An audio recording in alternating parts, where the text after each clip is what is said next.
Del otro lado ya vi, ¿no?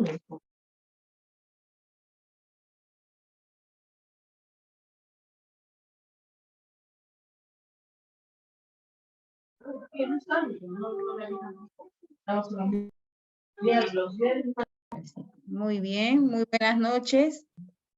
¿Qué tal?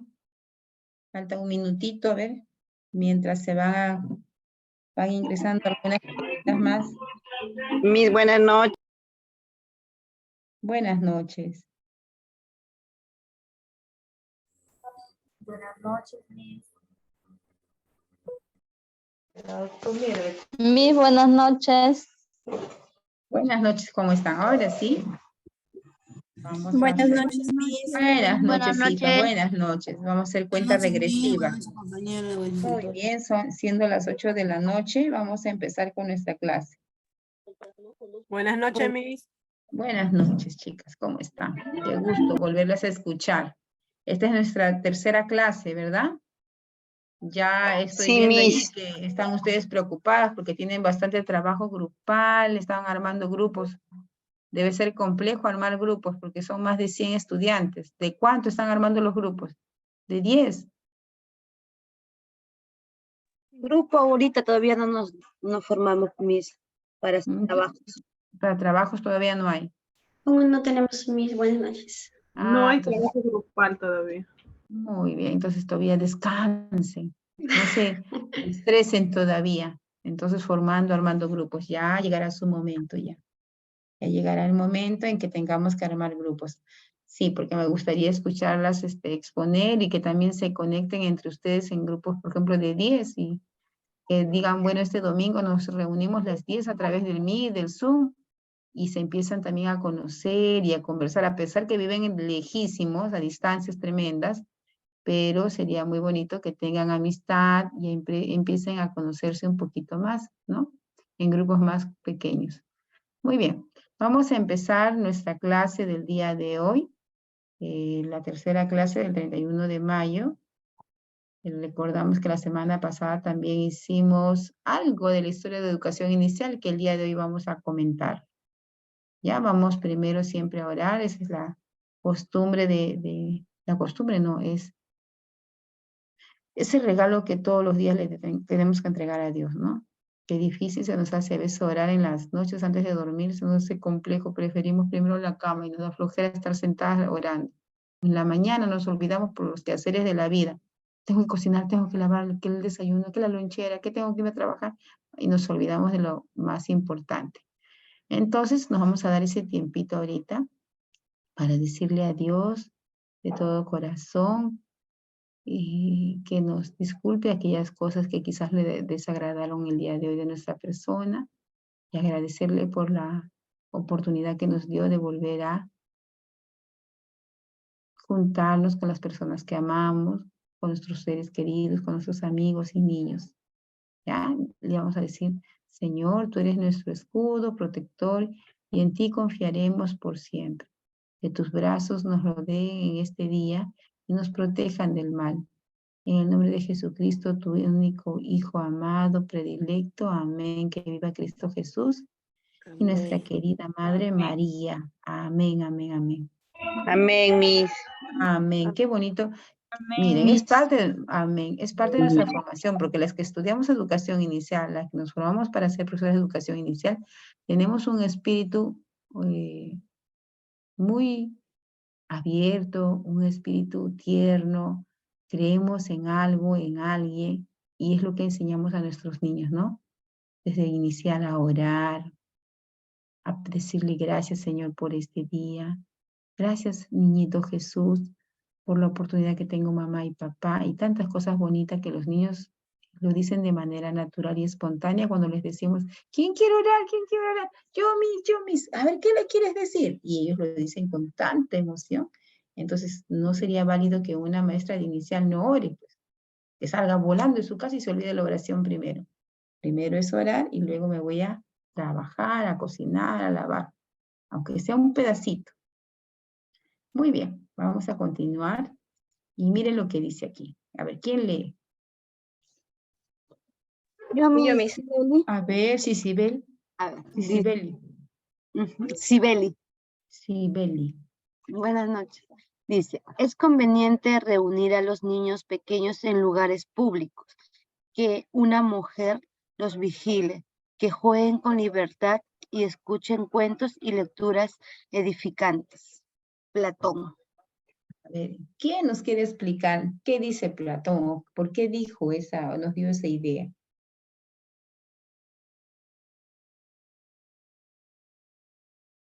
Bueno, dice acá, no como nos dice la lectura, ¿no? Que los niños jueguen en lugares públicos, fuera, por ejemplo, que vayan a un campo, que vayan a un parque, ¿no? Porque tienen diversas expresiones a lo que ellos van a encontrar, ¿no? Encuentran cosas nuevas, cosas que ellos nunca han visto quizás, y lo analizan y lo hacen con una reacción, ¿no? Para ellos que es de alegría, quizás, ¿no? De investigación también, y así mismo. Muy bien. ¿Alguien más que quiera opinar? Yo creo que los Sí. niños, es conveniente que jueguen, en lugares públicos, salir porque, estar encerrados en la casa a veces, cuando después de tiempo los sacan de la casa, algunos se asustan o tienen miedo a las personas, tienen miedo de expresarse, no, nada, eso no mismo. Y ya una vez cuando ya salen, ya pueden, saber a dónde va, a quién no hablar, con qué, tener, comunicación de esas cosas, ¿no, mis? Muy bien, hija. Miss, Gracias. Buenas Miss, noches. buenas noches. Yo opino de que los niños tienen que salir a jugar, tienen que desestresarse. Ellos también se llenan de muchas cargas negativas y lo tienen encerrados. Y a veces se ponen a llorar y a gritar. Y lamentablemente con la pandemia que ha habido, niños, por ejemplo, como mi hijo, que ha estado en primer grado, segundo grado conmigo, no ha socializado. Ellos tienen que aprender a socializar y no quedarse en casa viendo televisión. No, bueno, al menos para mí como mamá que soy, lo mejor es que el niño vaya a hacer diferentes actividades en el día, aparte del colegio, para que de una u otra manera, de esa manera, socialice con niños de su misma edad. Ya, muy bien, hija. Francesca.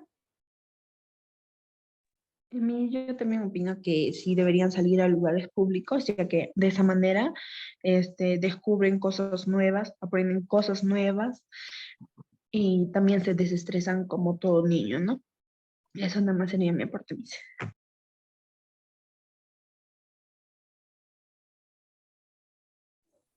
Buenas noches, profesora.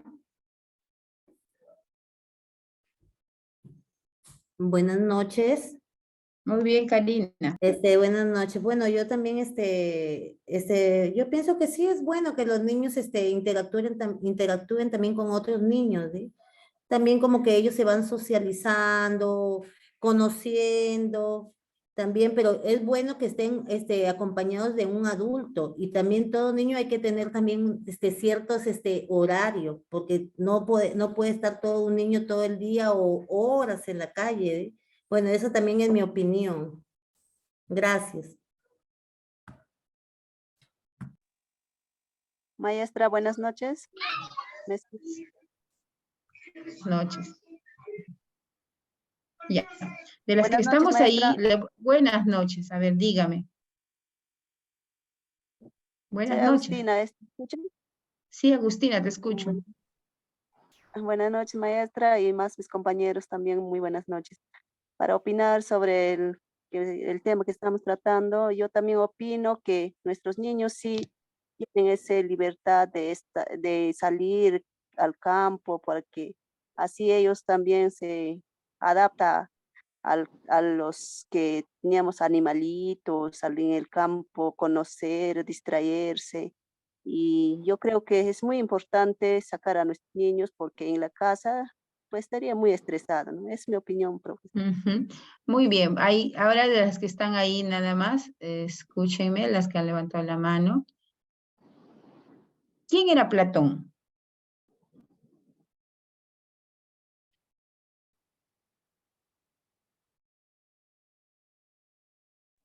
¿Quién era Platón? Buenas noches.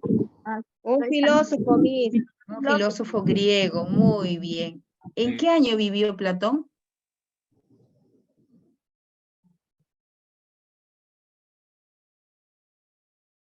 Googleen, ahí están en la máquina. Era seguidor de Sócrates y 387 maestro. 387 antes de Oh, Cristo. En el año 387 antes de Cristo, miren la idea de Platón en esos años antes que esté Cristo, cuando no existían escuelas. Él decía, es conveniente reunir a los niños pequeños en lugares públicos, que una mujer los vigile, que jueguen con libertad y escuchen cuentos y lecturas edificantes. Miren la idea que tenía del niño Platón en aquella época. Ya pensaba él que los niños tengan un lugar en un espacio abierto donde puedan estar vigilados por una mujer, no por un varón. Dice, mira, por una mujer, y que puedan escuchar cuentos y que tengan la libertad de moverse. Qué hermoso.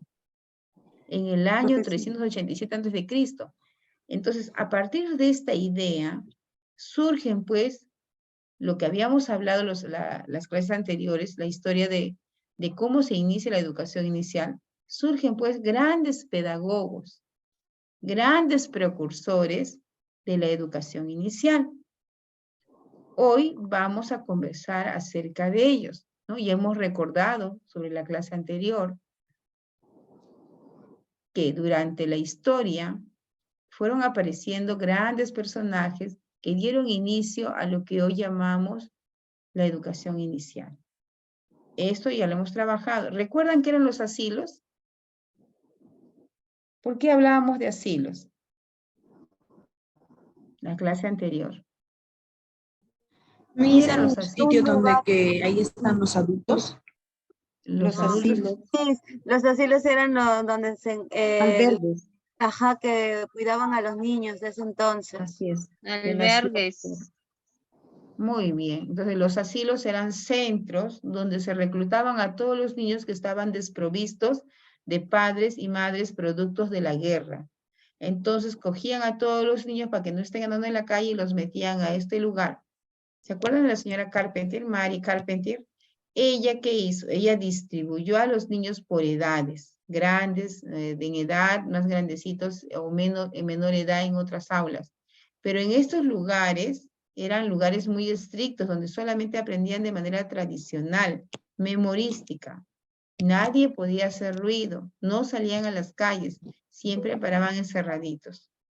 Eso eran los asilos que fueron los inicios de las guarderías, los inicios de lo que llamamos las aulas de inicial, ¿ya? Entonces, de eso ya hemos hablado las dos clases anteriores. Hoy vamos a hablar sobre estos precursores, estos grandes pedagogos que se dieron a lo largo de la historia y que muchos de ellos parten o nacen de la idea de Platón. ¿Quiénes son? Hoy lo vamos a descubrir y esto será para la próxima clase. Miren los precursores de la educación. Carpentier, creo que. Ajá, muy bien. Entonces, los precursores de educación inicial son Juan Jacob Rousseau, Pestalozzi, Crowell, Owen, María Montessori, de Crowley, pero después de 1850 aparecen estas personitas, ¿no? María Montessori, de Crowley, las hermanas Macmillan, las hermanas Agassi. Antes del año 1850 están estos precursores. Miren, ¿desde cuándo hablamos del concepto de niño? ¿Desde cuándo se comienza a hablar de que el niño también tiene sentimientos y emociones muy distintas a las de los adultos? Hoy vamos a conocer primero a Juan Amos Comenius. Él escribió esta magnífica obra titulada La Didáctica Magna, ¿ya? Esta obra está escrita en 1637, contribuye a crear una ciencia y una teoría de la educación. Ya habla de que la educación es una ciencia, ¿no? Que hay teorías que fundamentan la educación, que pueden fundamentar la educación. Esta obra que vemos ahí refiere y señala que la escolaridad ya debió de estar organizada de 0 a 6 años de edad, ¿no? Es decir, dice que debe haber una escuela materna donde se divida a los niños por edades, de 0 a 6 años de edad. Aquí Juan Comenius destaca que la madre es muy importante en la primera etapa del niño, ¿no? Y que la madre es la que da los primeros indicios para que el niño sea educado, ¿no? Es la madre la pieza fundamental para que el niño pueda tener aprendizaje desde casa. ¿Ya? Además, él decía que los niños son seres moldeables, son seres que se puede adaptar a lo que el adulto desee enseñar. Tanto no solamente en su comportamiento, sino en sus nociones básicas, es decir, en lo que él pueda aprender, el niño lo puede captar, es decir, es como una esponjita, es como una plastilina al cual yo puedo moldear, decía Juan Comenius. Mira, ¿en qué año? En el año 1592, él nace en ese año, entre esos años hasta 1670, él nos da pues este gran discurso, ¿no? Esta gran teoría respecto a lo que es un niño y de cómo debería ser educado. Juan Comenius presenta 3 ideas fundamentales: la naturalidad, la intuición y la autoactividad. ¿Ya? Para este señor la educación y la enseñanza eran procesos interrelacionados, o sea, no podía estar la educación separada de la enseñanza. Ambos estaban interrelacionados. Entonces, él subraya pues que la escuela materna es el primer eslabón del trabajo educativo. ¿Es así o no, chicas, en la actualidad? ¿Qué dicen ustedes? Que la escuela maternal es el primer eslabón, o es el primer peldaño de lo que debe recibir el niño a futuro en cuanto a su educación. ¿Creen que es así? Sí, Así es, al día de hoy. ¿Por qué? Porque ahí en la Porque primera... nosotros somos los que damos las primeras Somos los enseñanzas. formadores, los padres. Miriam valores. Albarte. A ver, Miriam Albarte. Creo que sí somos las primeras las que dan las primeras enseñanzas, desde el momento de la lactancia, desde antes tal vez, y después, ¿no? Somos los que guiamos sus pasos, enseñamos a caminar, ¿no? Y le enseñamos sus primeros trazos, a comer, a desenvolverse, a jugar, a trazar, ¿no? Todo eso, y al comportamiento, por supuesto, más que nada, ¿no? Somos sus primeras maestras de nuestros niños. Muy bien. ¿Alguien más que quiera participar? Miss, habla Marta. A ver, Martita. Miss, los niños en la casa, nosotros como madres formamos a nuestros niños como personas, o sea, para el mañana. Depende de cada uno en casa, Miss, la formación. Y entonces ya al colegio ya van formaditos y todo demuestra en el colegio cómo son cada uno. Todos tienen diferentes actitudes, no todos son iguales, Miss. Eso es todo, Miss. Muy bien, Martita. Miss, disculpe, yo quiero hacer una aportación a esta parte. Rosita, a ver. Sí, Miss, por ejemplo, aquí, ¿no? Lo que usted nos está explicando, que nosotros, ¿no? Somos, por ejemplo, somos escuela también para nuestros hijos, ¿no? Como madres que somos, ¿no? Inculcamos, somos los primeros maestros, ¿no? De nuestros hogares, ¿no? Y eso también nos dice siempre los profesores en el colegio cuando se inicia el año escolar, ¿no? Nosotros siempre somos el motor principal en esta parte, ¿no? Porque depende de nosotros cómo formamos a nuestros niños desde el comienzo, ¿no? Desde que ellos comienzan a dar sus primeros pasos, sus primeras palabras, ¿no? Nosotros corregimos en ellos, les formamos cuando están hablando algo que no deben decir o repiten algo que no deben repetir, entonces nosotros necesitamos, pero si nosotros dejamos pasar todo eso, somos muy permisivos, como dicen, ¿no? Los niños crecen mal, crecen así, sin control. Ah, mi papá no me corrige, no me va a decir nada, se ríe cuando hago una lisura, o se ríe cuando hago algo, ¿no? Indebido, ¿no? Porque lo toma a broma. Entonces el niño se acostumbra a eso y piensa que lo malo va a estar bien. Mañana más tarde, cuando queremos corregirlos, pues ya es a veces demasiado tarde. Y me encanta esta parte, ¿no?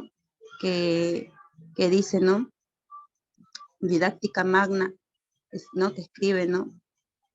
Está muy, muy interesante el tema, Miss, de verdad. Muy bien. Y es Entonces, como, es muy complejo de verdad explicarlo y decirlo, ¿no? Yo creo que usted me ajá, entiende Rosita. también. Muy, Sí, muy Miss. bien, Rosita, muy bien. Mire, chicas, Juan Amos Comenius, entonces nos da la idea, la primera idea de la escuela maternal. Él señala en esencia de que la madre es la primera educadora del niño, ¿no? Es la pieza fundamental para que pueda dar los primeros aprendizajes a ese niño para que luego cuando salga ese niño pueda recibir otro tipo de información. Como decía alguien, si en casa el niño no recibe esa educación adecuada antes de los 3 años que va al jardín, llega al aula de 3 años con ciertos hábitos que no corresponden a su edad, a morder, a jalar, a tirarse al piso, a gritar o a decir no, no, no, no, no, no quiero nada, no, no, no, no, porque hay niños que dicen esto. Entonces, quiere decir que la escuela maternal no ha funcionado muy bien, que digamos, ¿no? Que ha habido ciertas cosas que han hecho que ahora, pues que ingresa por primera vez al jardín, tenga comportamientos que no corresponden, ¿no? Que no son los adecuados.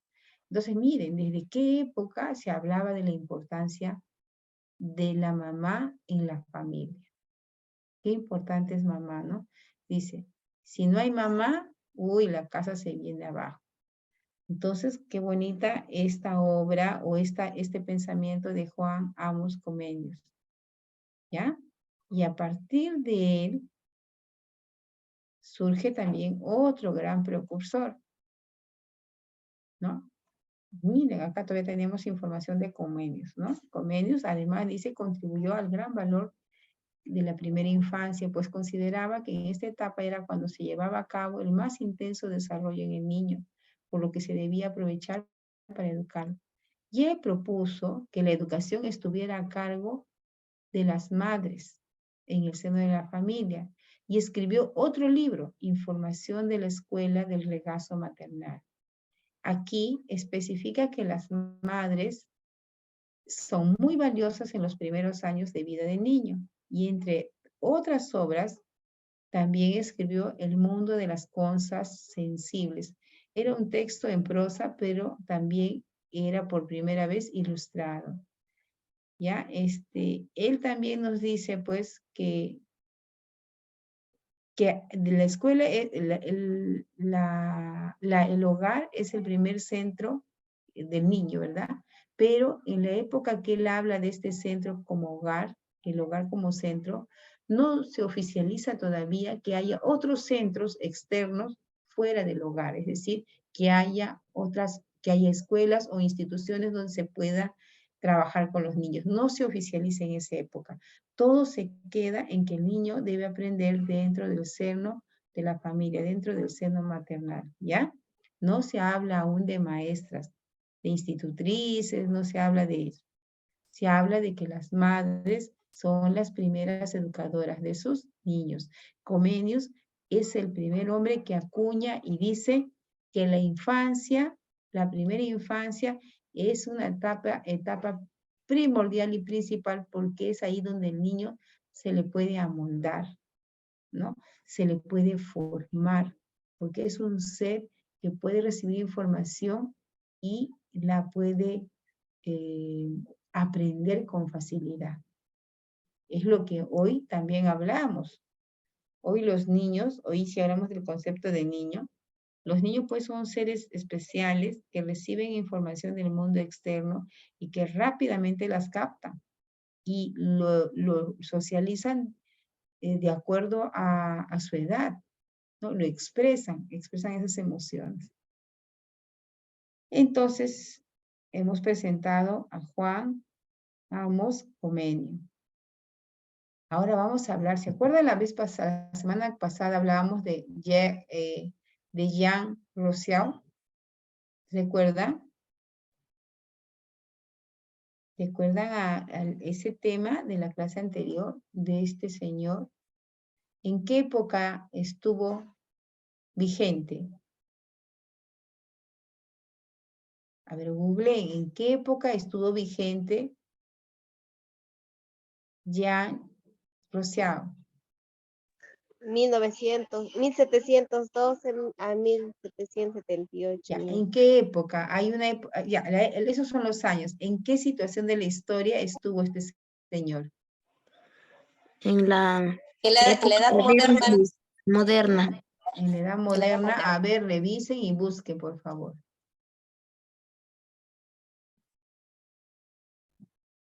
¿En qué situación de la historia está este señor? ¿En qué situación, en qué contexto?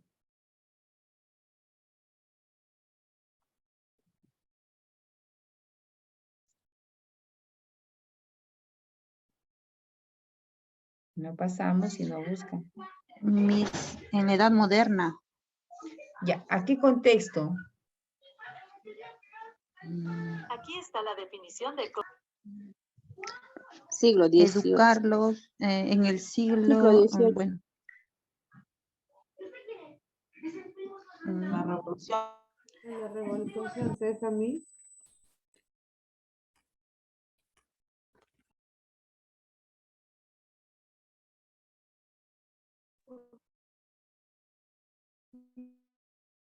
El 18, Miss.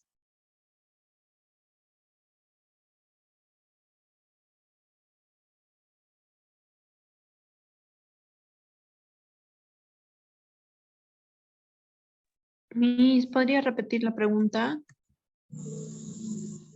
Miss, los conceptos de la infancia y la adolescencia. En la Revolución Francesa, profesora.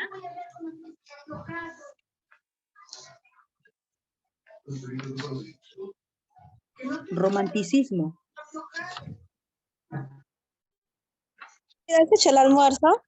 No, me dice, te toca a ti, yo no tengo hambre.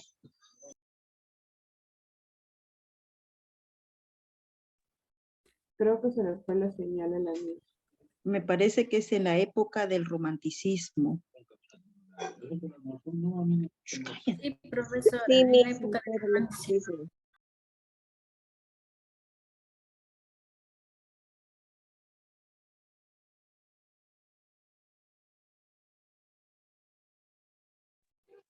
Época del romanticismo pedagógico.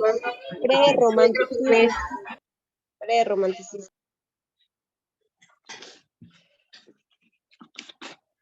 Sí, su micrófono.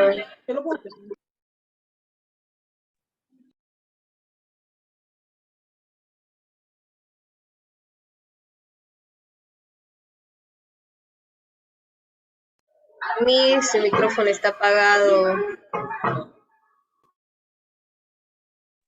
Ya, muy bien. Disculpen. Sí, Ahora Miss. sí. Muy bien. Miss, en la edad moderna era Jean Ya, pero ¿en qué contexto? Ustedes dijeron en antes, la Revolución Francesa, ¿verdad? Pre-romanticismo, Miss. Pre-romanticismo. Ya. Claro, después de Cristo, Miss. Claro, después de Cristo.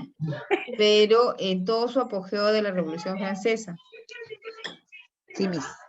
Ya, entonces, este señor, al igual que Aristóteles, consideró la educación como el camino más idóneo para que el hombre sea libre y dueño de su propio destino.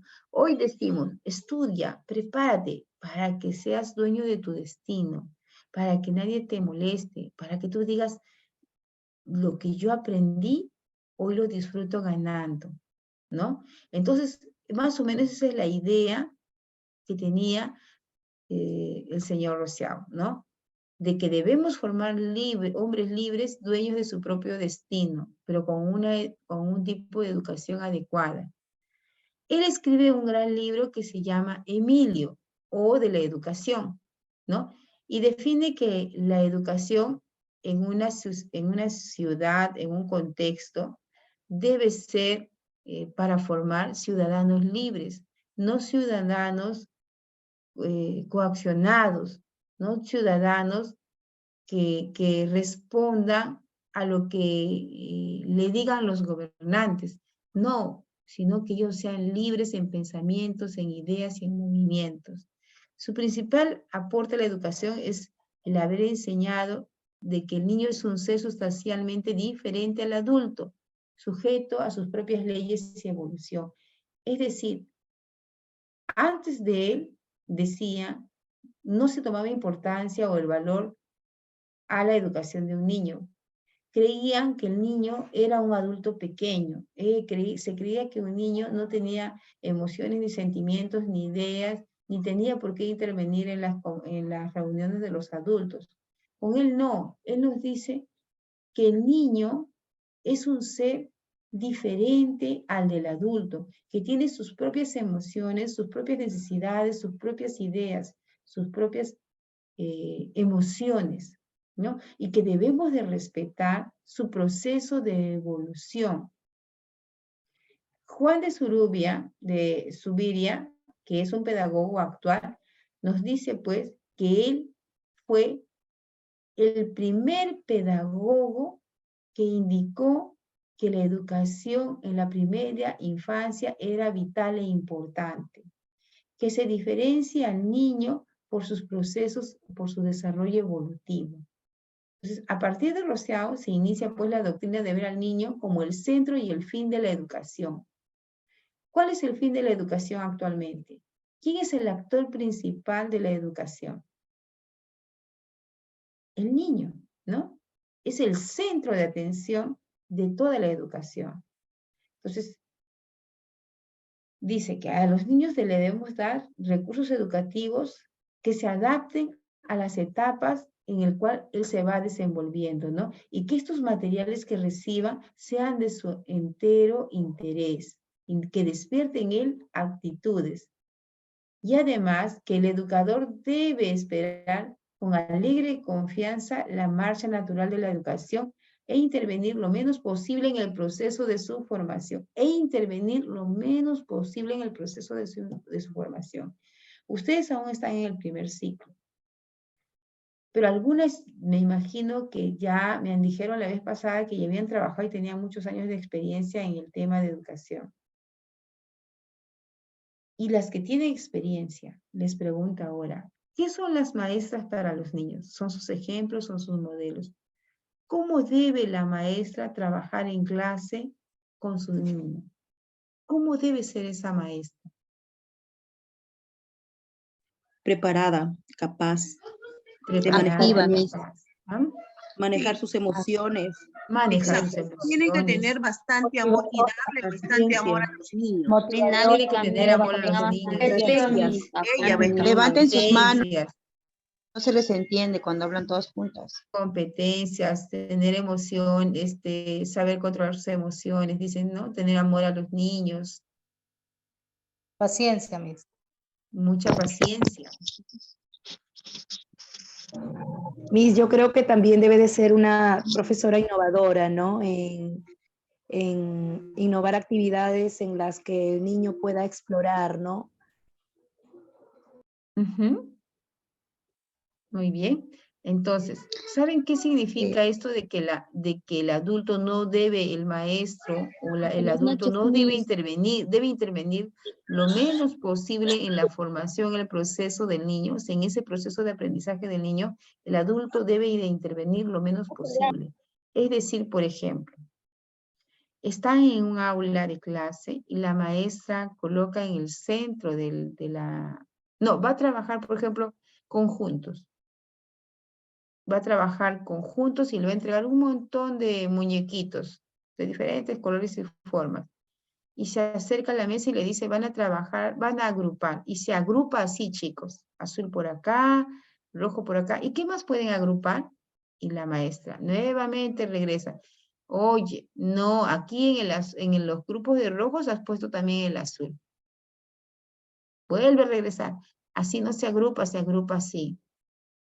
Vuelve a regresar. Mira, agrupaste un amarillo en el verde y el verde, ya. Y está de metiche en todo momento, en todo el proceso que el niño va construyendo solito su aprendizaje, está ahí que se mete y se mete. ¿Qué dice Rousseau? Dice bien claro ahí, ¿no? Que el educador debe de dejar de intervenir, debe de intervenir cada vez cada vez menos en la actividad que está realizando el niño. Es decir, que el maestro debe ser un acompañante que monitoree al niño, pero desde lejos. Dejar que el niño de manera libre y espontánea empiece a realizar sus actividades. El maestro que dice, aquí les dejo las fichas de diferentes formas y colores y quiero que ahora ustedes agrupen libremente. Yo estaré caminando por aquí y si me necesitan me acercaré para resolver sus preguntas. Muy bien, empiecen. Y empiezan ellos a conversar entre ellos. No, esto no va acá, esto va aquí. ¿Por qué me quitas? Devuélveme, esto también va por acá. La maestra cuando se acerca, cuando ve que dos niños se están quitando la misma figura, este es mío, este es mío, este es mío. Entonces la maestra dice, ¿qué pasó? No estamos cumpliendo los acuerdos que debemos hacer, compartir. Sí, Miss, muy bien. Dejamos la ficha en el centro, sigan trabajando. Y la maestra nuevamente regresa y dice, ¿cómo va, chicos? ¿Cómo están agrupando? Bien, Miss. ¿Qué agruparon ya? Rojo, amarillo, azul. Miss. Muy bien. Sigan, chicos, ya regreso. Entonces, la maestra no debe intervenir en demasía cuando el niño está desarrollando una actividad.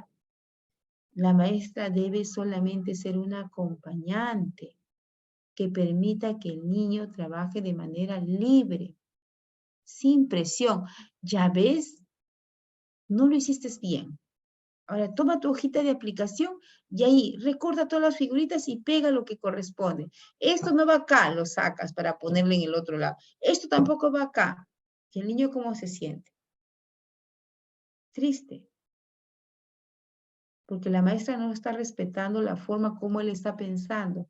Va a llegar un momento en que tú vas a ir corrigiendo de poquito en poquito la actividad, ¿ya? Entonces, miren desde qué época ya se pensaba que el maestro es un mero acompañante, es el que menos interviene en una actividad de aprendizaje. A pesar que la maestra es la que más sabe, es la que menos interviene. Permite que el niño desarrolle su aprendizaje de manera libre y espontánea. ¿Ya? Entonces vamos, en sus tiempos libres van a ir leyendo este librito de Emilio o de la educación, de Jean Rousseau. Dice, desde la época de la Ilustración, Rousseau trazó pautas para una pedagogía renovada, sin coerción ni castigo, ¿ya ven? Donde el proceso educativo debía partir de las características, intereses y necesidades del niño. O sea, que se debía respetar sus emociones, sus sentimientos, sus intereses. No debería haber castigos como en los asilos que les había comentado, donde se castigaba al niño, ¿no? Si se portaba mal, vivían muy coaccionados las criaturas, no podían moverse, no podían hacer ruido. Aquí él dice, no, no deben ser así los centros donde estén los chicos o donde se atiendan niños. Por favor, dejen el castigo. Que lo que ellos quieran aprender, que nazca de ellos mismos, que responda a sus intereses, a sus necesidades. Por ejemplo, están trabajando en este mes, digamos, el proyecto Mi Familia es Bonita. Y el niño dice, y la maestra dice, voy a trabajar. ¿Quiénes forman la familia? Y llega a clases con su tema, ¿quiénes forman la familia? Todo estructurado, trae sus láminas, sus muñequitos, y el niño está en la asamblea sentadito esperando que su maestra le enseñe lo que ha traído, pero por ahí pasa una cucaracha. Y el niño, empieza a gritar a la otra niña, Miss, eso también, yo no tengo miedo, Miss, la cucaracha tiene patas, Miss. Pero la maestra dice, dejen a la cucaracha, les vaya a morder, dejen a la cucaracha. Y la maestra sigue con su familia y sus títeres, que la familia y los niños siguen con la cucaracha que le mordió, que no le mordió, que a mí me masticó, que mi mamá también en mi casa mató. Y la maestra sigue dándole a la fuerza a mi familia, que la familia. Y los niños no se olvidan de la cucaracha. ¿Cuál es el tema de interés en ese momento para el niño, chicas?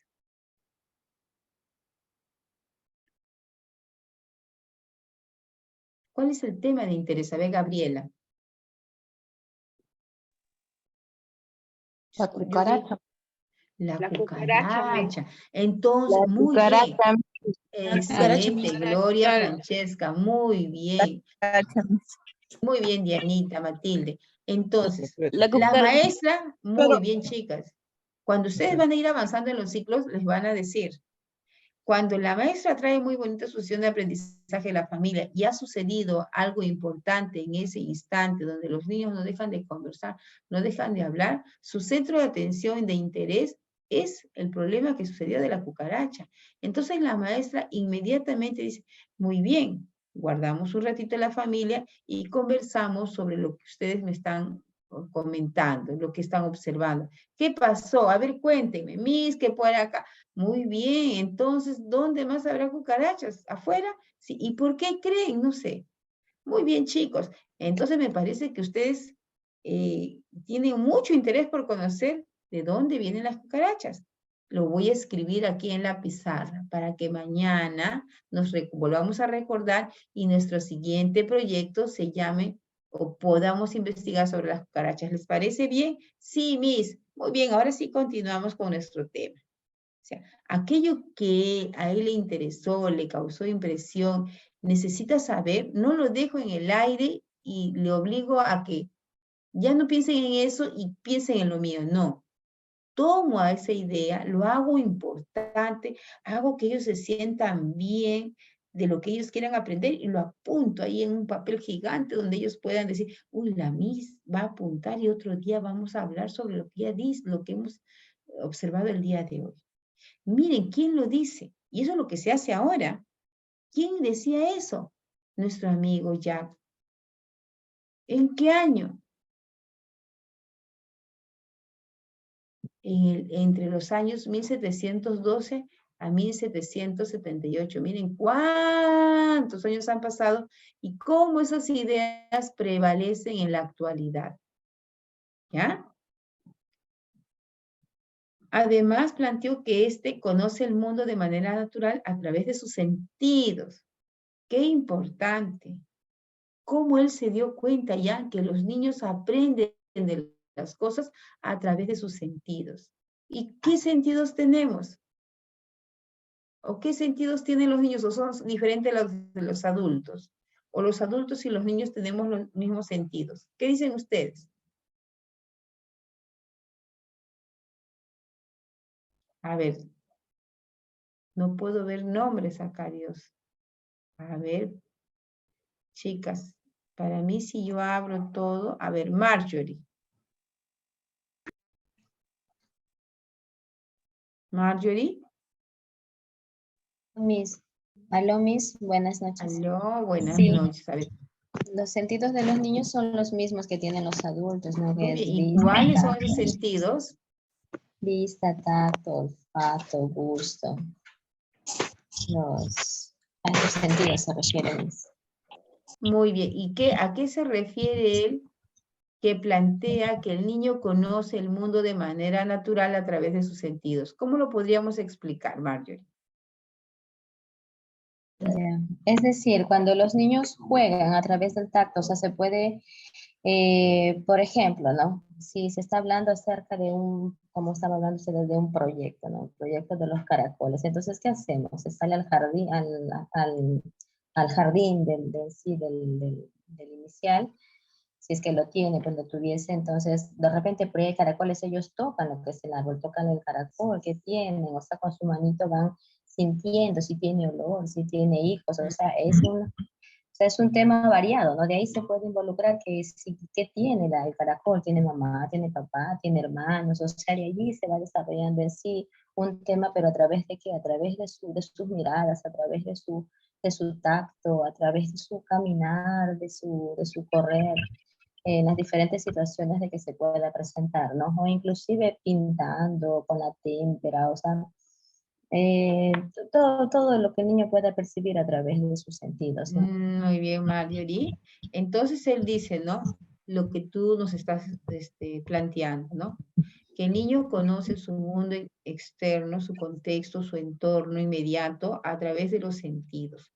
estos sentidos les permiten recoger información rápidamente a través de estos sentidos y llevarlas a su cerebro, y cuando se procesa en el cerebro sale el habla, ¿no? El lenguaje oral. Este caracol no tiene patas, porque este caracol es muy pegajoso. Este caracol es muy áspero. La información que recoge con sus sentidos lo lleva aquí y luego lo expresa. Entonces, él nos decía ya, él ya nos planteaba esa situación, que el niño es un ser muy hábil porque reconoce todo a través de sus sentidos. Un adulto pequeño. Ajá. Entonces, él consideraba al niño como ese adulto pequeño. O sea, los adultos se creían los sabiondos, ¿no? Antes se acuerdan que decían, los niños no hablan en la mesa. Los niños deben estar calladitos en la mesa porque cuando los adultos hablan, los niños no opinan. Entonces, se creía hasta tiempos atrás, pero hoy en día ya no es así. Los niños opinan muy bien en la mesa, conversan muy bien en la mesa, te discuten en la mesa y te quedas asombrado. Entonces, miren desde dónde venía este pensamiento, ¿no?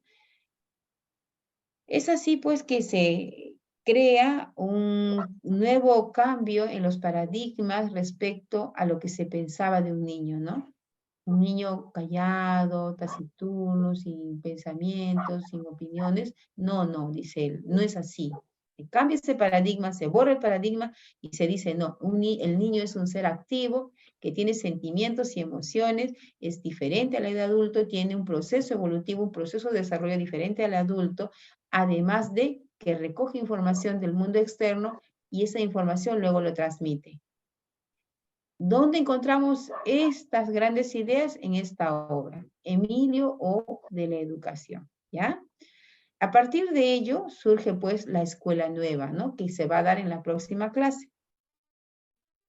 No solamente está Rosciao, también está Pestalozzi. Es un pedagogo muy reconocido para nosotras las maestras de inicial.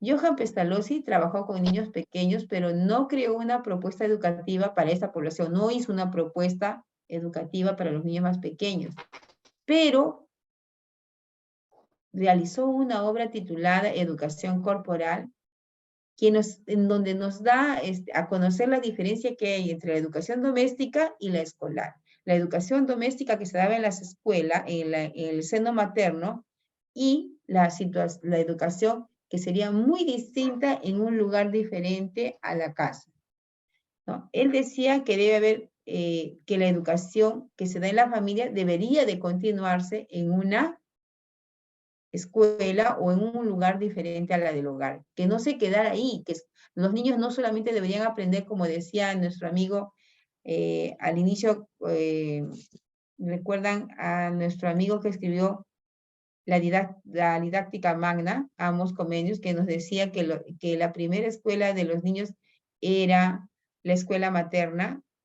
Pestalozzi dice, no se debe quedar solamente en la escuela materna, sino que después de la escuela materna, el niño debe seguir continuando estudiando o seguir siendo educado en otro lugar, en otro espacio, ¿ya? Y eso, ¿dónde lo abre? En su obra Educación Corporal. Además, dice, o escribió otras obras, como ¿Cómo enseña Gertrudis a sus hijos? Miren, ¿cómo enseña Gertrudis? Era una mamá. Como decían que la mamá era la primera educadora en el hogar, él trabaja este tema respecto a una mujer y nos da el ejemplo cómo ella enseñaba a sus hijos, y esto lo escribe en el año 1801. La canción de Swann en 1826, y en sus cartas escritas del 18 al 19 sobre la educación infantil, el precursor de la pedagogía contemporánea, ¿no? Enfatiza el papel trascendental que desempeña la madre en la formación y en la educación elemental del niño. Sigue diciéndonos que la madre es, pues, cumple un papel muy fundamental, muy importante en la vida de un niño, ¿no? Este gran maestro fue muy conocido en Alemania. Es así que Froebel, que es otro precursor, se entera de las ideas de Pestalozzi y se va a buscarlo y trabaja o está con él durante algunos años para conocer de sus ideas. Entonces Froebel, un gran pensador y un gran padre de la educación infantil, pensó que la educación no podía empezar en la edad escolar, por lo que el trabajo de Pestalozzi debería ir procedido por otro más natural infantil a lo que le llamó la primera educación, ¿no? Entonces, Froebel es uno de los discípulos también de Pestalozzi.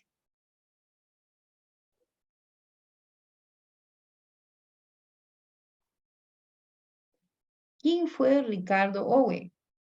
También otro precursor de la educación inicial. Él vivió en Inglaterra y creó una escuela para los hijos de las obreras que laboraban en su fábrica de hilandería, ¿no? de hilos. Él, preocupado porque estas madres no tenían dónde dejar a sus niños, crea una escuela para ellas, para los hijos. Entonces los niños estaban ya divididos en grupos de grandes y pequeños, y los más pequeñitos fueron confiados a un operario, imagínense, no a una maestra ni a un maestro, sino a un operario con poco nivel académico, pero de gran inteligencia. Su nombre era Juan Buchanan, quien tenía por ayudante a una obrera casi adolescente, pero que al igual que él tenían una gran sensibilidad para los niños, una gran bondad para tratarlos. No eran maestros, pero tenían eso que tenemos todas las maestras de inicial. Esa sensibilidad innata, esa bondad, esa empatía que tenemos con los más pequeños. Si alguna de ustedes, ahorita que está estudiando la carrera, dice, uy, qué fastidio, los niños, ¿cómo haré? No sé, tiene que pensarlo 1000 veces, ¿no? Porque hay ciertas características que deben tener las maestras de inicial, que es la sensibilidad ante un niño. Hablar con un niño es como que hablaras con tu hijo pequeño, como le digo a mis maestras. ¿Qué ganas tú corrigiendo a un niño? Siéntate, cállate, no te voy a dar la lonchera. Esa no es la manera de corregir. Es acercarte. ¿Tienes hambre? ¿Aún no tienes hambre? Muy bien, guarda tu lonchera. En el momento que decidas tomarlo, me avisas. ¿Está bien? Ya mismo. Y te va a comprender. ¿Es el momento de la lonchera? No, Miss. Entonces, ¿qué podríamos hacer con ella? Guardarla. Muy bien, te invito a guardarlo. ¿Quieres que te acompañe? Ya. ¿Quién no va a querer así, pues? Si yo le digo, guárdale, y le quitas la lonchera, guárdalo. Ya. Y le obligas a hacer cosas sin su consentimiento, nos va a ir mal. ¿Qué decían nuestros grandes ilustradores anteriores que hemos leído? Que el niño también tiene sus propias decisiones, tiene sus propios sentimientos, sus propias emociones y que debemos de respetar. Entonces, este Juan Buchanan y esta obrera casi adolescente tenían esas características que debemos tener las maestras, ¿no? Entonces, Marta Solati, que también es una gran pedagoga de la época contemporánea, cita y dice que el Instituto de Owen, de acuerdo con la autora, fue inaugurado en 1816 y llevó por nombre Instituto para la Formación Racional del Carácter Infantil, del Carácter Juvenil. La fama de este instituto corrió de tal manera que Juan Buchanan fue solicitado en calidad de préstamo para organizar una escuela similar en Londres, a la cual se llamó Infant School. O sea, este Juan Buchanan, conocido por su gran sensibilidad, en esta escuela que creó Ricardo Owen, fue conocido en otros lares, en otros lugares, y fue invitado para trabajar y para crear, y para trabajar en otras escuelas. En la primera escuela que se creó en Londres, Infant School. Esta es la primera escuela infantil que se crea. Lo llamaron a él, es como le decimos vulgarmente ahora, ¿no? Lo jalaron a él porque era muy bueno. Lo jalaron a él porque tenía la sensibilidad innata en la piel. Entonces, esta escuelita es una de las primeras que dan origen a lo que hoy llamamos la escuela o las aulas de educación inicial, ¿ya? Esta primera institución tuvo un fin educativo, fue escolarizar, dar educación a niños y a niñas de la clase trabajadora. ¿En qué lugar? En Inglaterra, en los primeros años del siglo XIX. Robert Owen fue el creador de la primera Infant School, escuela infantil en Gran Bretaña. En ella se promovía una serie de ideas, objetivos y elementos curriculares que ya se trabajaban con los niños. Nunca se olvide entonces de este señor Robert Owen. Fue el creador de la primera escuela denominada o llamada Infant School, donde en Gran Bretaña. ¿Y a quién tuvo de maestro? No eran llamados maestros, sino tuvo a sus primeros colaboradores que atendían a estos niños con un gran sentido humano. Entonces, quiere decir que nosotras, las maestras, debemos de fortalecer nuestro lado emocional. Debemos de ser, como ustedes dijeron, una persona que aprenda a autorregular sus emociones. Es decir, ante un grito de un niño, ante un grito de 5 niños, no me puedo exasperar. No puedo levantar el tono al igual que ellos, ¿no? Tengo que calmarme y respirar hasta 10 para decir, ¿qué pasó? ¿Por qué están peleando? ¿Cómo podrían arreglar el problema? Es que Miss me quitó la única muñeca que hay. ¿Y qué podríamos hacer si hay una sola muñeca y somos 5 niños? A ver, ayúdenme a resolver el problema. Pensemos, ¿qué podríamos hacer? Antes de decir, deje, entonces la muñeca no es para nadie. ¿No? Los daño. Es diferente decirles qué podríamos hacer para resolver el problema, chicos. Entonces, nosotras tenemos que tener esa sensibilidad, al igual que los colaboradores que tuvo Robert Owen. ¿Cuántas escuelas ahora se llaman Infant School? No lo he escuchado. Debe haber un montón, ¿no? Con ese nombre. Hasta ahí, chicas, ¿qué opinamos? ¿Qué dicen? ¿Qué me cuentan?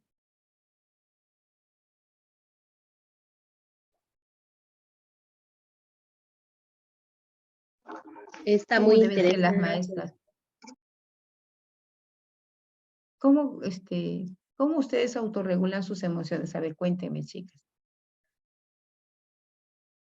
Cuando están enojadas, ¿qué hacen? Contamos hasta 10. Respiro. Respira profundo, Miss. Respiran profundo. Sí, Miss, A respira ver, profundo. Rosita, muy bien. Rosita Delgado, ¿qué hace? A ver, cuéntanos su técnica, las que trabajan en inicial. Buenas noches, Miss. Buenas Yo cuando estoy enojada trato de contar hasta 10 o si no pongo mi mente en blanco para olvidarme de por qué estoy enojada.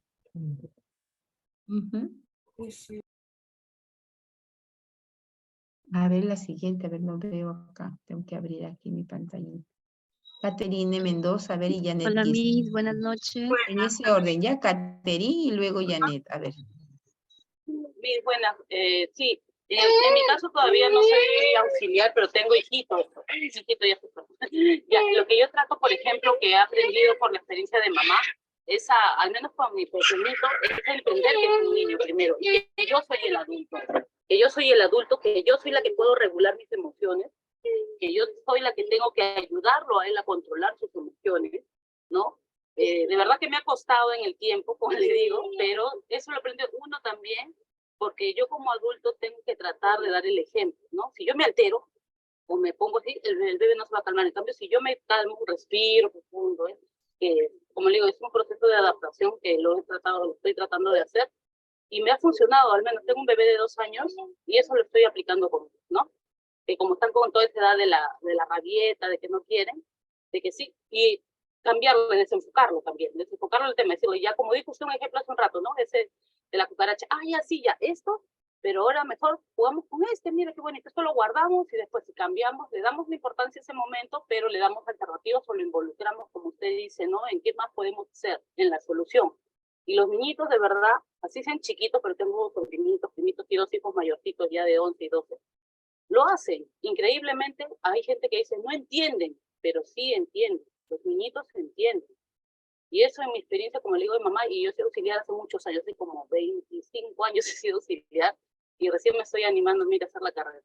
Pero por eso le digo, en mi experiencia a mí sí me ha servido, y en la experiencia de mamá también, que es algo que me está gustando de su clase, es, por ejemplo, el gran valor que le dan a la mamá, cosa que ahora no se está descartando. Eso quería acotar también, si me permite, de que ahora las mamás ya no están en casa, ya no hay esa educación. Las mamás nos dieron la libertad a las mujeres de poder trabajar y poder generar, y es muy importante empoderarnos todos, pero también siempre darle importancia al lado maternal que tenemos en casa.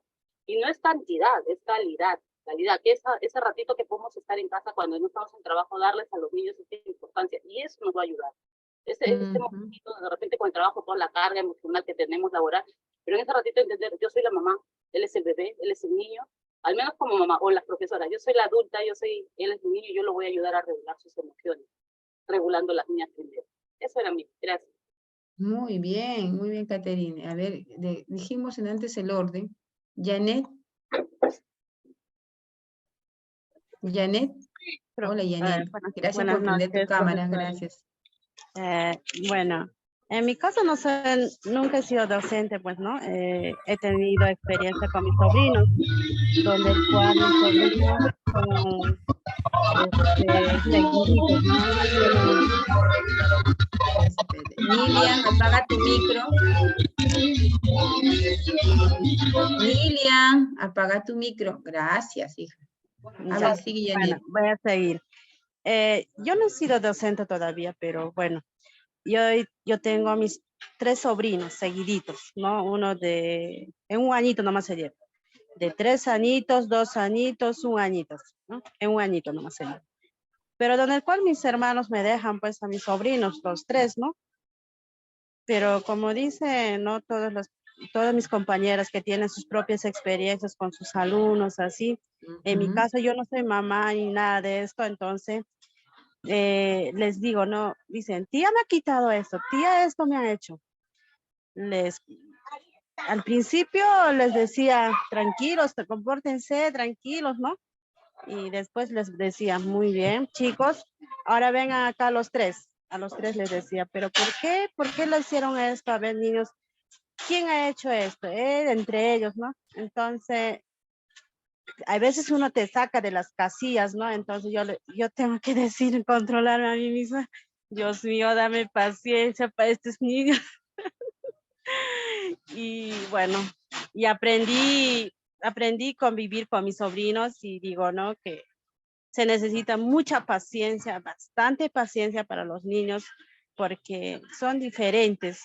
Tengo esos sobrinos que tengo hoy en día son ya jóvenes, ¿no? Que tienen 12 años, otro 11, 10 años. Ya no, cuando están juntos ya no se comportan de esa manera, ¿no? Y entienden, ¿no? Que las reglas la tía pone en la casa y lo cual debería ser igual, ¿no? En el colegio, que la profesora sus reglas son estas, ¿no? Y así, ¿no?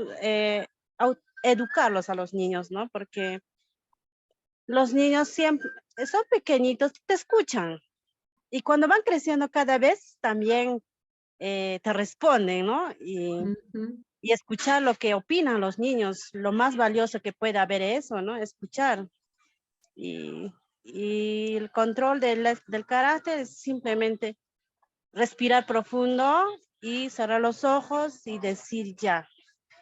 Y dar la orden, ¿no? A los chicos, ¿no? Eso sería mi experiencia. Muy bien, Janet. A ver, ¿quién no participó aquí? A ver, vamos a ver a Raquel.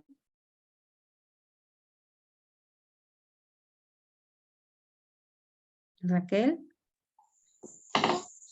Mis buenas noches. Yo en este caso no he trabajado con niños, pero tengo un niño de 5 años, está ahorita en el jardincito. Y claro, ¿no? Con los niños para poder trabajar se necesita entenderlos, conversar, jugar. Hay que hacer de todos con ellos, comprenderlos, ¿no? Y más que nada, está haciendo, mi niño está jugando. Está bien, hija. Muy bien, chicas. Julie, a ver. al azar estamos. Julie. Hola, Miss. Hola. Miss, bueno, en mi caso, no trabajé con niños, pero llevo 3 años ya, trabajando de niñera. He trabajado con 4 niños, he trabajado con 2, y sí pude, experimentar, los niños, sus comportamientos, sus actitudes, y también yo supe controlar mis emociones, a veces que los niños cuando se amargan o quieren alguna cosa. Y también aprendí a ser una persona con bastante paciencia. Y nada, no mi ser para tratarlos de distraer, crear juegos nuevos o algo, ¿no? Que a ellos les llama la atención, ¿no, Miss? Muy bien, Sí. Julie. Entonces, vamos a continuar para seguir conversando con las 2 hermanitos que han quedado. Por favor, yo ya tomé captura de pantalla. Dice, ahora nos toca hablar de Federico Froebel, ¿no? Que fue el discípulo de Pestalozzi, ¿no? Al ver las grandes hazañas de Pestalozzi, Froebel va y lo busca. Froebel busca a Pestalozzi y aprende mucho de él. Entonces, Froebel nació en Alemania, es un filósofo humanista y pedagogo. Él es el pionero de la educación, ya se habla de preescolar, y precursor de la enseñanza activa. La educación integral tenía la gran tarea de ayudar al hombre a conocerse a sí mismo y vivir en paz y unión con Dios. Qué bonito, ¿no? Un gran cristiano, un hombre cristiano. Él decía que la educación debería ser integral, que deberíamos ayudar al hombre, a ese hombre al que educamos, a conocerse primero a sí mismo y que aprenda a vivir en paz y en unión con Dios. ¿Quién no quiere eso? Conocernos a nosotros mismos. Nos conocemos, vivimos en paz, vivimos en unión con Dios. Miren, esas ideas vienen desde cuándo. Entonces, Federico Froebel es el que da el nacimiento al Kindergarten o jardín de infantes. Él es el padre del preescolar. Vamos a dar lectura y le vamos a decir a una amiguita que levantó antes las manitos para que nos lea un párrafo. A ver, Dianita. Y luego Sandra. A ver, Diana nos va a leer el primer párrafo. Mis buenas noches, compañeras.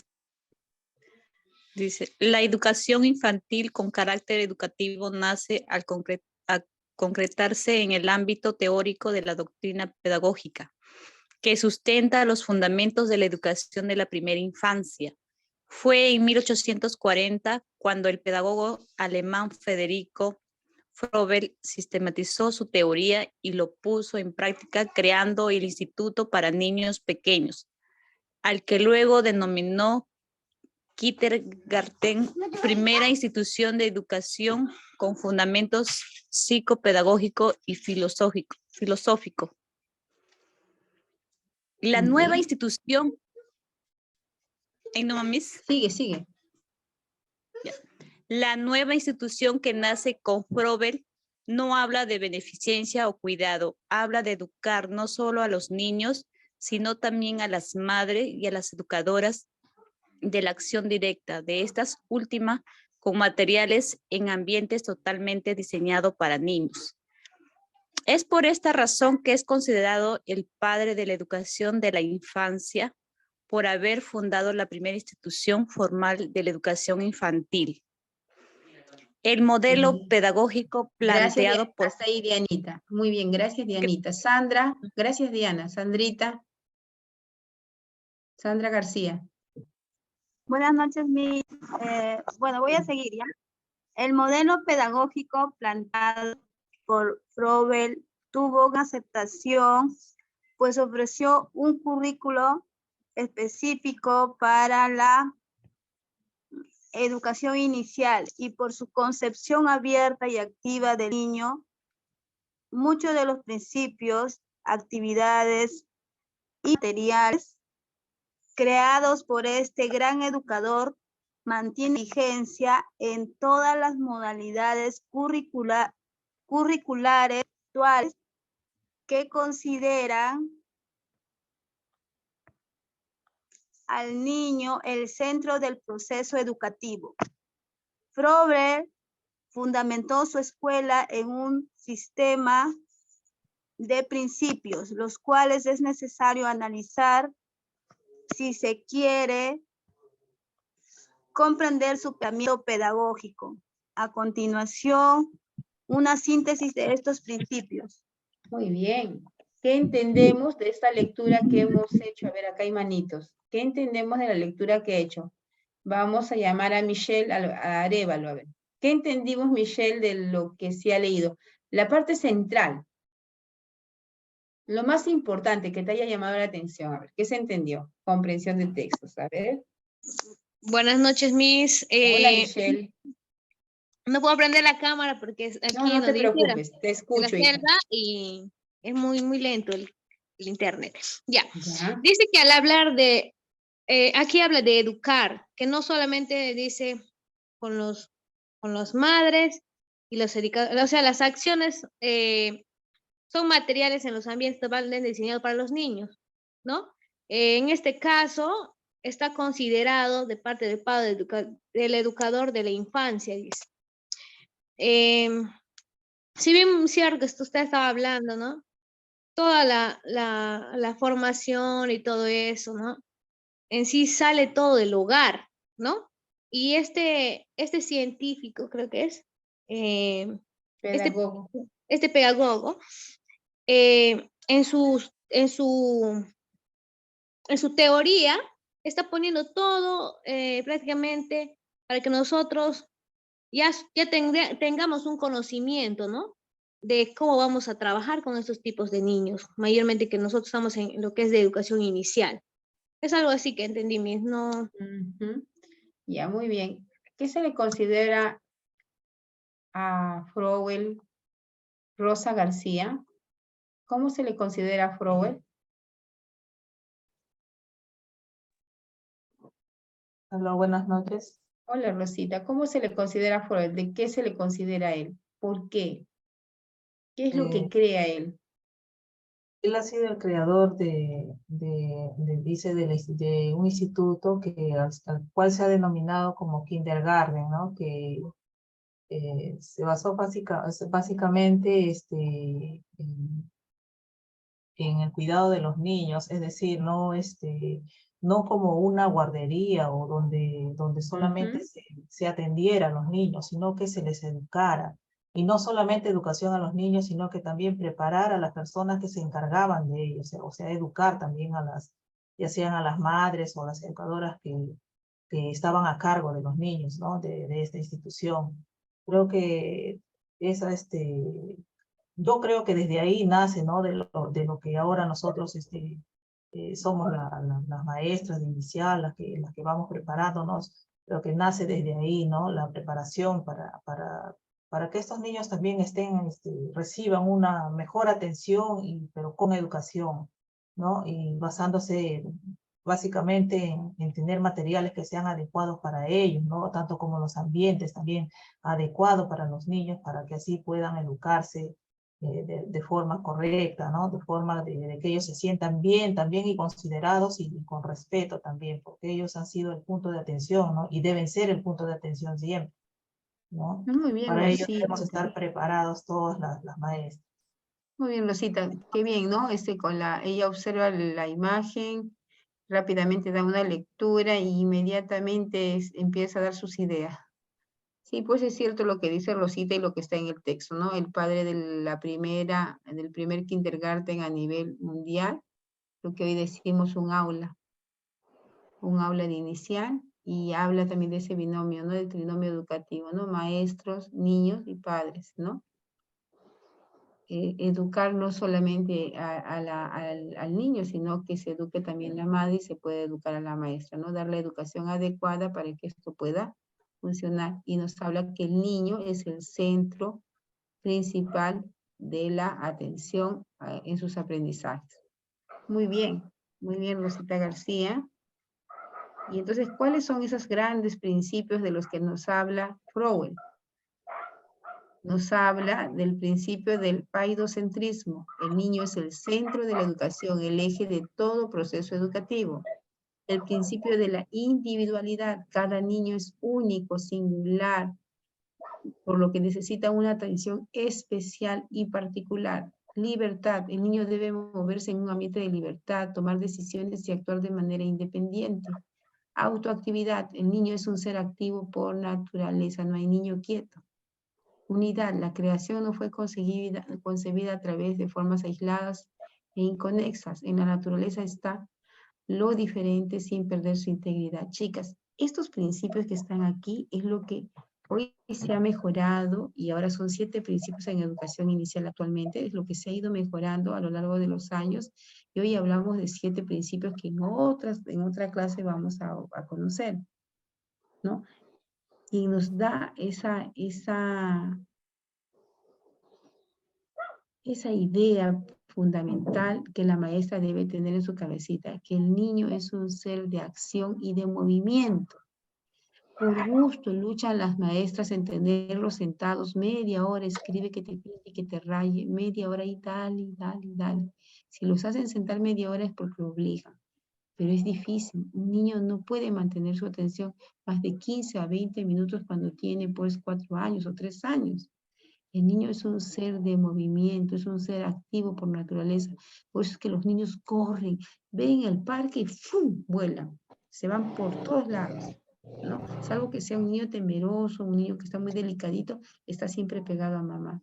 Pero en la mayoría de los niños, si ustedes ahorita ven a sus hijos que han tenido, o a sus sobrinitos, o cuando están ustedes andando en el parque y observan a los niños y traen ahorita su recuerdo, estos niños salen volando.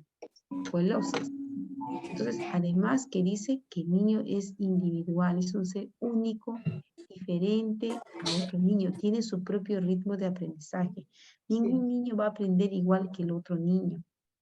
Un niño va a ser más hábil para las matemáticas, el otro va a ser más hábil para las letras, y al fin y al cabo son diferentes. Basta de hacer comparaciones. Mira cómo Jaimito sí lo hace y Pepito no. Ya ves, tú no eres como Jaimito. Entonces, mira cómo está haciendo Pepito, lo está haciendo mejor que tú, no se sale de la línea. Entonces, no se puede hacer comparaciones. Por eso se habla de una atención o de una educación individualizada que responda a su ritmo de aprendizaje. Y nos habla también de la libertad. Un niño no puede aprender de manera coercitiva, ¿no? Y es así, y dentro no sales, y aquí adentro, y si pinta afuera está mal. Sino que el niño debe tener la libertad de movimiento. Por ejemplo, las maestras de inicial ahora estamos, más que prohibidas, tenemos que tomar conciencia de que no se pueden hacer bailes con coreografías, danzas con coreografías, porque ahí no se respeta la libertad del niño, no se respeta el goce de la danza, ¿no? A la izquierda, a la derecha, no voltees, no camines, salta y muévete así. Y vive el niño parametrado en sus movimientos y en su libertad de expresión y de creatividad. El niño, si va a hacer una danza folclórica en nivel inicial, debe de moverse de acuerdo a sus necesidades, a sus emociones y al ritmo que él quiera dar a la música. Le doy pañuelos, le doy lana, no sé, cintas, para que él pueda hacerlo de manera libre, porque así lo dicen los grandes pedagogos. Pero nosotras ahora en la actualidad hacemos lo contrario, ¿no? Hacemos concursos de danza en el nivel inicial. Entonces, chicas, estas ideas las llevó al campo de la educación al proclamar que al niño se le deben presentar los hechos de manera integral, ¿no? Pues la fragmentación y el aislamiento de esto dificulta su aprendizaje. El juego era la principal actividad que Froben indica que deben realizar los niños, que a partir del juego el niño aprende, que el juego es una necesidad básica y fundamental del niño, así como el alimento es fundamental para seguir creciendo, para seguir desarrollándonos, igual es el juego, el alimento principal del niño. Así como la planta necesita de agua y abono para seguir creciendo, el niño necesita del juego. Qué triste es ver a los niños en las aulas particulares, las escuelas particulares, sin menospreciar a las escuelas particulares, donde no tienen espacios para desarrollar sus juegos, ¿no? Espacios tan pequeñitos donde solamente arman rompecabezas o arman algunas cositas, pero no pueden correr en libertad. No tienen las áreas de la cocina, de construcción, no hay un patio donde puedan patear pelotas. Entonces, las que tienen sus centros de educación inicial particular o trabajan en un inicial particular, traten de buscar espacios cercanos a la escuela donde el niño pueda realizar sus movimientos, donde el niño pueda realizar cosas con libertad, porque así lo dicen y así está la literatura. Y si observan a un niño, no están vendiendo la literatura. Los niños son seres activos por naturaleza. Más bien nos debe dar preocupación a aquel niño que no se mueve, que está callado, que todo el día está echado en la cama, que todo el día está con el celular. Eso nos debe causar preocupación, ¿ya? Entonces, a estos juegos educativos que Flowell fue creando, no les llamaba juegos, sino les decía dones o regalos. Y eran ideados para una edad en la que el niño superaba la etapa del juego, de los juegos funcionales, ¿no? Entraban a una etapa de juegos compartidos y de desempeño de roles. O sea, había etapas en los juegos que él entregaba, ¿no? O daba a los niños. Y recuerden que en esa época, con nuestro querido amigo Flowell, no se decía juegos, sino se le decía dones o regalos. Qué bonito, ¿no? Dones o regalos.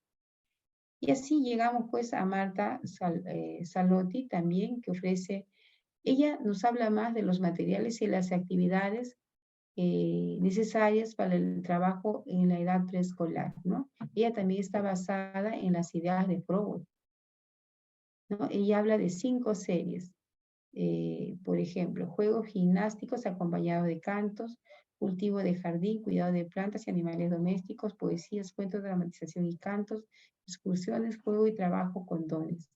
Ya, esto eran, por ejemplo, como decir las áreas curriculares que dictamos matemática, comunicación personal social. Esto es lo que se impartía en las escuelas o en los centros donde Marta Salotti impartía su doctrina, ¿no? Sus enseñanzas. Entonces, los dones o regalos consistían en un conjunto de cuerpos sólidos, esferas, pelotas de diferentes texturas y tamaños, cubos, triángulos y diferentes formas geométricas, ¿no? También había cartones, papeles, hilos, lana. Miren, desde ese tiempo ya se le entregaba al niño una diversidad de materiales, de texturas, de formas, de tamaños, de colores, para que pueda percibir con sus sentidos y poder sacar una información. ¿Desde cuándo? Miren. ¿Y qué hacemos ahora en la actualidad? Contraponemos a todos ellos. ¿Por qué? Porque damos en un espacio pequeño, le entregamos crayolas, lápiz y escribe igual que el modelo. Copia igual que lo que está en la pizarra. En inicial. Y no obedecemos a todos aquellos que hicieron los precursores a lo largo del tiempo, a todo el estudio que realizaron a los niños, a su proceso evolutivo de los niños. No, nos sentamos en una hojita con un lápiz y un papel, sin respetar su proceso evolutivo, su desarrollo evolutivo. Entonces, con esta clase nosotras tenemos que reflexionar. ¿Cuál es el tipo de educación que yo como futura maestra voy a dar a los niños del nivel inicial? ¿Cómo va a ser mi didáctica, mi forma de ser con estos niños que voy a tener de aquí a 5 años? ¿O de aquí a 3 años cuando trabaje de auxiliar? ¿O de aquí a 1 año cuando me vaya a ayudar a alguna maestra? ¿Cómo voy a apoyar a esa maestra? ¿Qué le puedo aconsejar a esa maestra? Para eso se trata este tema, ¿no? No para que te acuerdes de cada autor, de lo que dijo, porque es complejo. ¿Se dan cuenta que yo también he tenido que leer? Porque es complejo, no somos bibliotecas ni enciclopedias andantes. Tenemos que tener un referente para poder dar nuestras ideas, nuestra explicación. Lo importante aquí, el día de hoy, es que tú reflexiones de la carrera que has elegido. De aquí a 5 años, ¿cómo vas a ser tú como maestra de educación inicial? ¿Ya? Y así tenemos a nuestra amiga Mari Pape Carpentier, ¿se acuerdan? La creadora de los asilos. Bien, y esto lo haremos la próxima semana. ¿Ya? Chicas, muchas gracias por haber compartido la clase del día de hoy. Espero Miss, qué linda clase. A usted, Miss. Bien bonito su clase, Miss. Ya, Rosita, Gracias, Miss. Rosita. Muchas gracias. Gracias, Miss. Estuvo muy lindo No, tu Miss. clase. Bien, Gloria, muy bien. Gracias, Miss. Profesora, ¿Ya Lina, ves? también lo que Muchas comentaba. gracias, Miss, por su Compañeras clase. piensan lo mismo. Buenas noches. Gracias, Miss. Gracias, Miss. Gracias, gracias. Gracias, profesora. Gracias, Miss. Hasta mañana. Gracias, Miss. Gracias, Miss. Muy bonita su clase, Miss. Gracias.